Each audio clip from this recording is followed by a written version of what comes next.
Afternoon, everyone.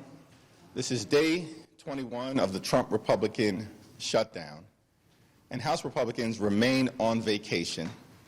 Donald Trump is missing in action, continues to engage in unreasonable, un-American, and unpresidential behavior, and Senate Republicans still don't have a clue as it relates to what needs to be done to address the health care crisis that they've created. Tens of millions of Americans all across the country, as we speak, are beginning to receive that their premiums, copays, and deductibles are about to skyrocket. They are about to experience thousands of dollars in additional expense per year, and in some cases, thousands of dollars in additional expense per month. It's unsustainable. And Republicans have refused to address it. They'd rather keep the government shut down than provide affordable health care and extend the tax credits for everyday Americans, for working class Americans, and for middle class Americans. Democrats will continue to make clear that we will sit down anytime, any place with anyone here at the Capitol or back at the White House in order to reopen the government, decisively address the Republican health care crisis, and enact a spending agreement that actually makes life better for the American people, as opposed to continuing these Republican policies that are raising the already too high cost of living and ripping health care away from the American people. Republicans on vacation for 4 weeks, and one of the consequences of that is that Republicans have refused now for 4 consecutive weeks to swear in Representative-elect Adelita Grijalva, depriving hundreds of thousands of people in the state of Arizona of the representation that they deserve, particularly during this challenging moment in the country. And once again, on the House floor during a pro forma session, Republicans refused to recognize the distinguished gentleman from the great state of Maryland on behalf of Representative-elect Grijalva, who should be sworn in today. It's already 4 weeks too late. It's now my honor to yield to the top Democrat on the House Judiciary Committee, Representative Jamie Raskin.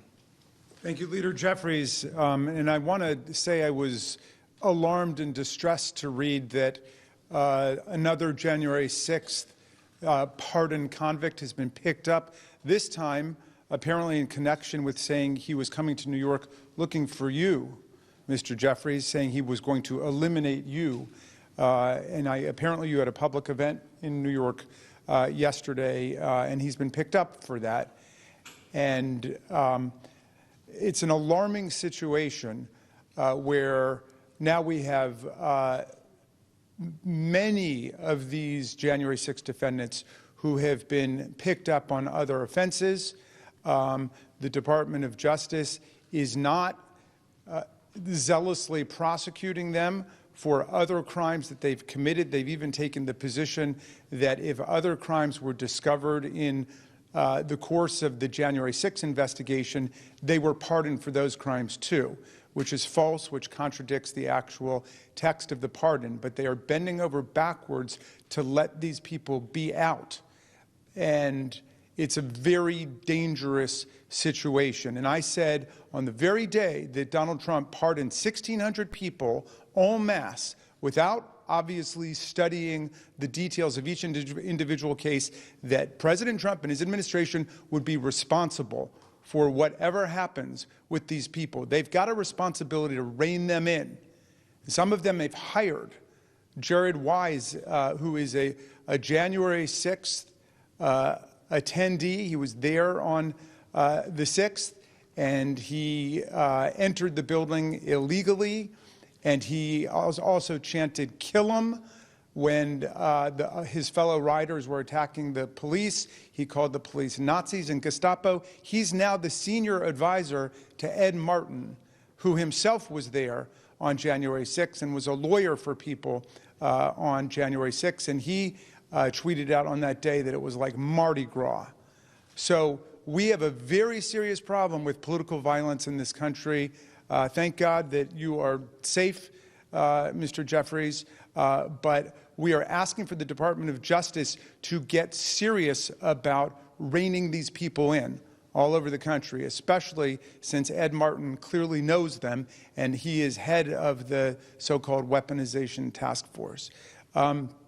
It was my honor and it was my pleasure to be accompanied today by our new colleague, Congresswoman-elect Adelita Grijalva from the great state of Arizona. She accompanied me to the floor. I tried to get recognition. There was no other business today. I was standing directly opposite the acting speaker for the day, Mr. Herodopoulos. The moment the Pledge of Allegiance was over, I asked for recognition because I wanted to move a unanimous consent motion that the Speaker of the House be directed to move on the next legislative day, tomorrow, to swear in Ms. Grijalva, and yet he turned away, he pretended he didn't notice me, and he scurried out of the room, which to me is disgraceful. We need to act on this. Ms. Grijalva's hundreds of thousands of constituents deserve to be represented in Congress. And even during these pro forma sessions, all of us who are members of Congress, including Congresswoman-elect Grijalva, can introduce legislation.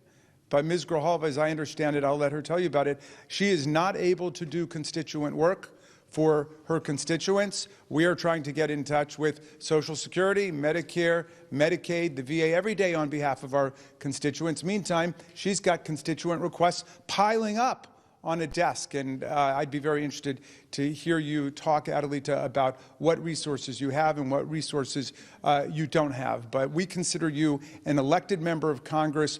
There's no right or power that's been invoked by Speaker Johnson as to why he continues to refuse to swear her in. So I'm just here to endorse all the demands of our leadership. We should bring Congress back. The Republicans should get back to Washington, and we should restore all of the health care that's been savagely cut by the Republicans' dreadful, awful bill, and we should swear in our new colleague, and we should move forward with the business of the people.